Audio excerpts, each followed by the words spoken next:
CASIO key tip number 4. We're going to look at entering mixed fractions.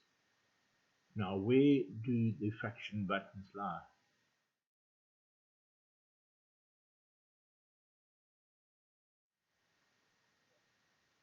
Switch on your calculator and we're going to enter 2 2/3. We're going to be using the second function here at the top. So you enter your 2, then it is shift, second function, 2, you move down to enter the 3, equals. You can see your improper fraction, 8/3.